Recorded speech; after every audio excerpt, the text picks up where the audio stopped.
You know that moment. You're sitting next to them on the couch. The TV is on, but neither of you is really watching it. Their body is there, but for weeks, maybe months, part of them has felt somewhere else.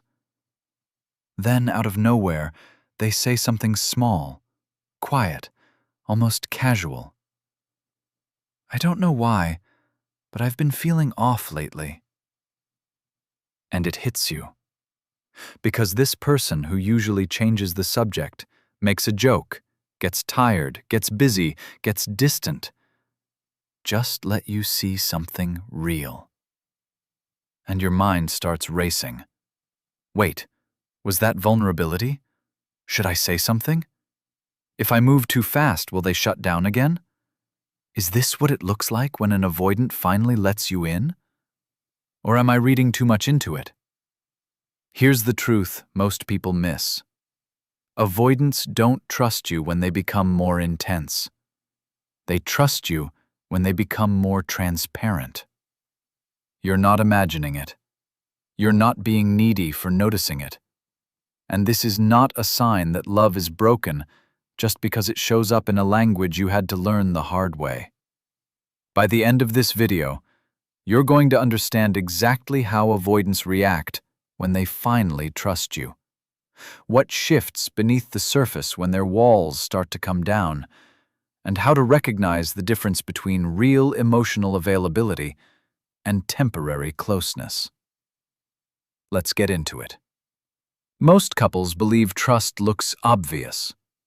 Big conversations, deep confessions, clear reassurance, immediate closeness.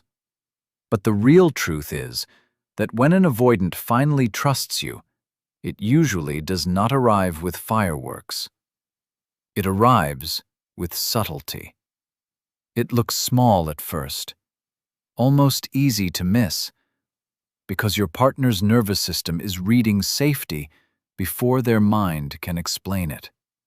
And if someone has learned that closeness can become pressure, criticism, engulfment, or loss of self, then trust doesn't feel exciting at first. It feels disorienting, even scary. That's the part most couples don't understand. When safety leaves a relationship, love doesn't always disappear. It goes underground. So what looks like distance is not always disinterest. What looks like silence is not always indifference. And what looks like mixed signals is often someone whose attachment system has spent years saying, need less, feel less, reveal less. That's how you stay okay. But here's what nobody explains. When an avoidant finally begins to trust you, they do not become a different person overnight. They become a more real version of themselves, less managed, less guarded, less split off from what they actually feel. This isn't about turning them into someone more emotional on your timeline. This is about recognizing when their nervous system is finally saying, maybe I don't have to protect myself from you. And once you see that clearly, everything changes. 1. They stop hiding behind, I'm fine. Here's the part no one talks about. Most couples think trust means an avoidant suddenly becomes deeply expressive. But most people in relationships miss the first real sign because it's not emotional intensity. It's emotional honesty. Small honesty. Unpolished honesty. Real honesty. The deeper truth is that avoidants often learned to survive by compressing their emotional experience before it ever reached language. Not because they don't feel, because feeling and sharing have never felt equally safe. So when they trust you, the first shift is not that they have more emotions, it's that they stop editing them so aggressively before you can see them. They stop saying nothing's wrong when something is wrong. They stop disappearing behind competence. The disconnected version sounds like this. You ask, "Are you okay?" and they say, "Yeah, I'm just tired." Then they go cold for 2 days. The connecting version sounds like this. You ask, "Are you okay?" and they say, "I don't fully know yet. I just know I feel shut down, and I don't want to pretend I'm fine." That is huge. That is trust. Because beneath the surface, something in them is saying, "I'm risking being known right now." And when you hear that, bro, you are not witnessing weakness. You are witnessing someone loosening a pattern that may have protected them for years. And when you meet that moment well, the relationship starts to feel less like guesswork and more like connection. 2. They let you see their messy middle. And this is the one most couples never figure out. Most couples are waiting for vulnerability to arrive clean, clear, articulate, mature on the first try. But most people in relationships don't realize that when avoidants finally trust you, they often let you see them before they've fully made sense of themselves. That is the shift. Not polished disclosure, unfinished disclosure. The deeper emotional truth is that avoidants usually do not fear emotion itself as much as they fear being overwhelmed inside it. Their nervous system has often treated vulnerability like standing too close to the edge of something with no railing. So when they trust you, they may start sharing in fragments, half sentences, contradictions, pauses. "I don't know." Long exhales, false starts. Not eloquence, not certainty, not a perfectly timed heart-to-heart, but a real person, letting you witness them in process. The disconnected version sounds like this.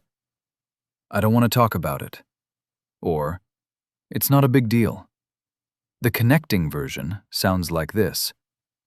"I'm trying to explain this without shutting down. I think part of me felt pressured, but another part of me really wanted to stay close. I don't totally get it yet." That's what trust sounds like. Messy, but present. Because what is moving through them is often, "Please don't make me get this perfect in order to stay connected to you."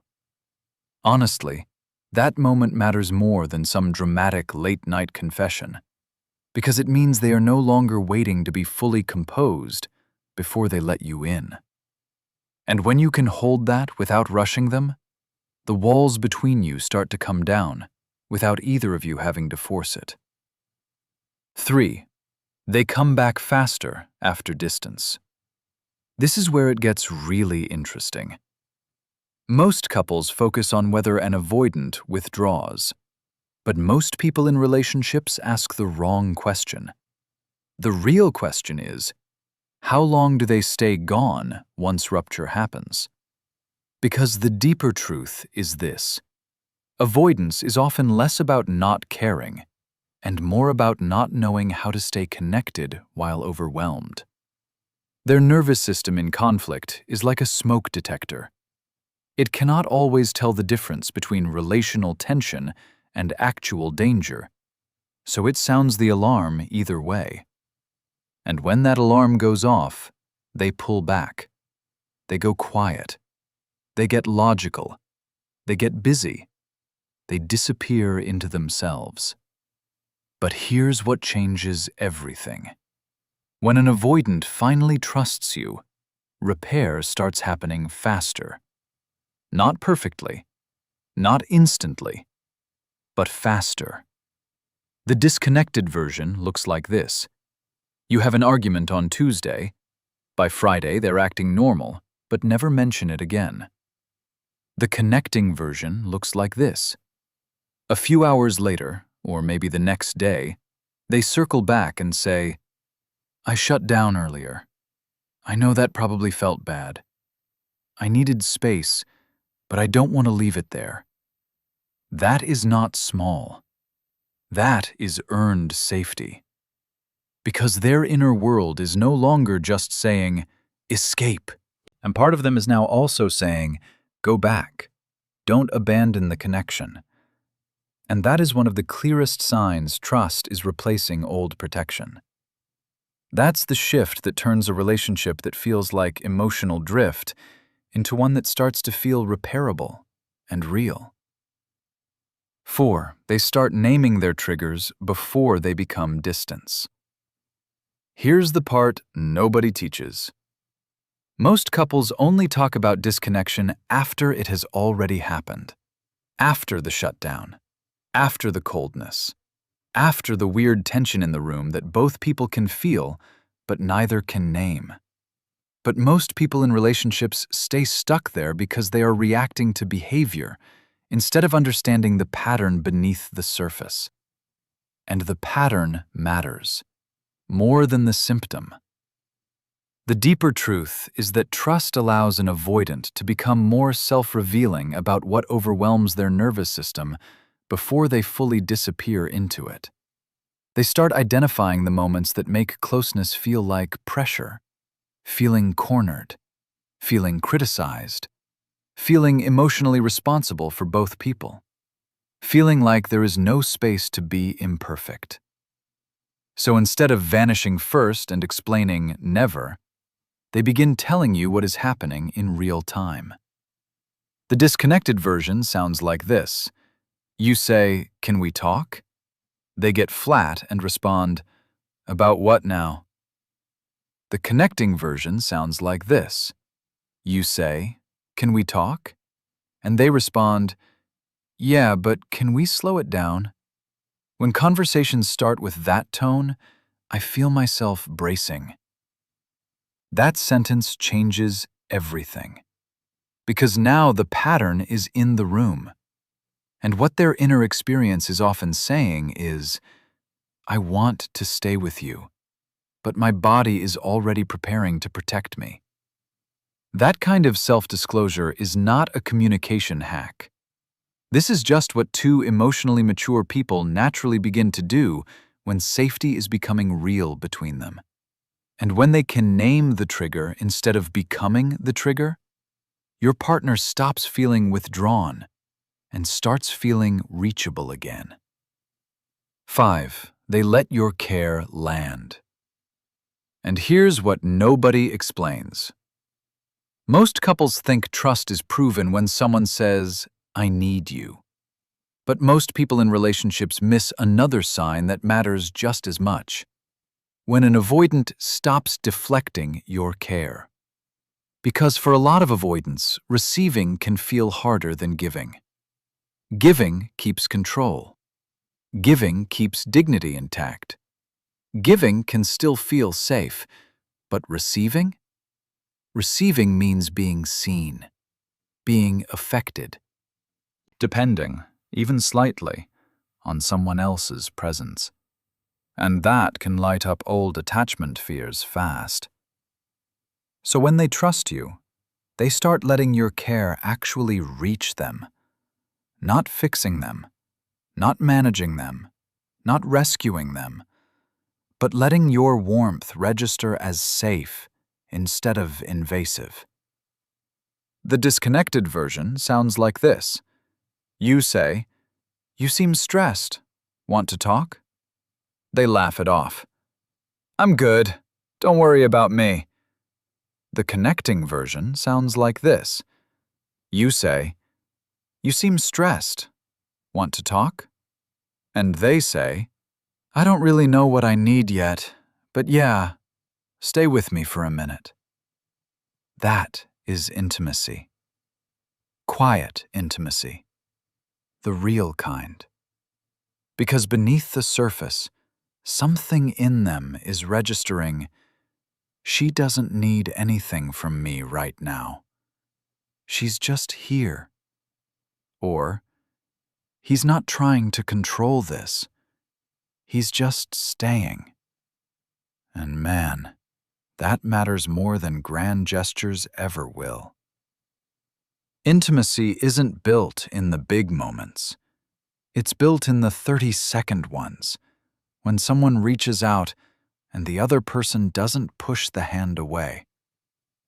And when your care can finally land, that's when the relationship starts feeling less like pressure and more like presence. 6. They start including you in their inner future. This is where trust becomes visible. Most couples think future talk is about logistics, trips, plans, schedules, holidays. But most people in relationships don't realize that for an avoidant, including you in their future is often not about romance. It's about integration. It means you are no longer being kept in a separate emotional compartment. The deeper truth is that avoidant patterns often depend on maintaining internal distance, even when external commitment exists. They can love you and still keep part of themselves structured around aloneness, structured around whatever happens, I only answer to me. So, when trust deepens, they begin imagining life with you in a more emotionally integrated way. Not as pressure, not as obligation, not as, we should probably talk about where this is going, but as a natural turning toward. The disconnected version sounds like this. You ask, "What do you think next year looks like for us?" And they say, "I don't know. Why does everything need a label?" The connecting version sounds like this. They bring something up first. "Hey, if things keep going like this, I could actually see us living together." Or, "I was thinking about that trip next fall, and I pictured doing it with you." That matters because it means their internal monologue is shifting from, "How do I stay free?" to, "How do I stay connected without losing myself?" That is a completely different nervous system experience. And that's the shift that makes a relationship stop feeling temporary, even before anyone says the perfect words. 7. They turn toward you when they're most vulnerable. This is the deepest sign of all. Most couples assume trust is about what happens when things are good. Easy chemistry, good weekends, great sex, smooth conversations. But most people in relationships never realize that real trust is revealed by where someone goes when they feel ashamed, insecure, confused, or emotionally exposed. That is the test. That is the tell. Because avoidants do not just withdraw from conflict, they often withdraw from vulnerability itself, especially the kind that makes them feel needy, uncertain, or emotionally dependent. So when an avoidant finally trusts you, they begin turning toward you in the exact moments they once would have hidden from you. That is massive. That is earned. That is real. The disconnected version looks like this. They have a bad day. They feel rejected at work, overwhelmed with family, or scared about where their life is going. And instead of telling you, they go silent, get short, or disappear into their phone. The connecting version looks like this. They sit beside you and say, "I'm off tonight. I don't need you to fix it. I just don't want to be alone in it." Read that again. That is trust. Because what's moving through them is, "I'm letting you see me without my armor." And if you've ever loved someone avoidant, you know how sacred that moment is. It's not loud. It's not cinematic. It's not some movie scene where everything resolves in one conversation. It's better than that. It's honest. Emotional distance in a relationship isn't like a wall. It's more like scar tissue that forms slowly over 100 small moments that never got repaired. And trust doesn't remove all of it at once, but it does something powerful. It creates new moments that heal instead of harden. And that is the shift that turns your relationship from a place where both of you are bracing into one that finally starts to feel like home. So if you're seeing these signs, pay attention. Not because it means the work is over, because it means something real is becoming possible. This isn't about decoding every tiny behavior and trying to win someone who refuses to meet you. And it's not about romanticizing inconsistency, excusing emotional unavailability, or shrinking your needs to keep the peace. It's about learning the difference between someone who is merely distant and someone who is slowly, genuinely becoming safe enough to let you in. And if that's what's happening, don't rush it. Don't perform therapy on it. Don't smother it with fear. Meet it with steadiness. Meet it with clarity. Meet it with presence. Because when you understand this, you stop chasing intensity and start recognizing safety. You stop confusing instant closeness with real connection. And you become the kind of partner who can recognize trust not just when it is spoken, but when it is slowly, quietly becoming. That changes how you love. That changes what you tolerate. That changes what you build. These aren't tips for handling an avoidant better. They're the beginning of becoming someone who knows what real intimacy actually feels like, and who no longer mistakes walls for mystery or distance for depth. If this video put words to something you've been feeling for a long time, let me know in the comments. And if you want more honest relationship psychology like this, subscribe, because we go deep here. Real intimacy begins the moment someone no longer has to hide from you to feel safe. Welcome, Biker the Chapter 6. See me with this video.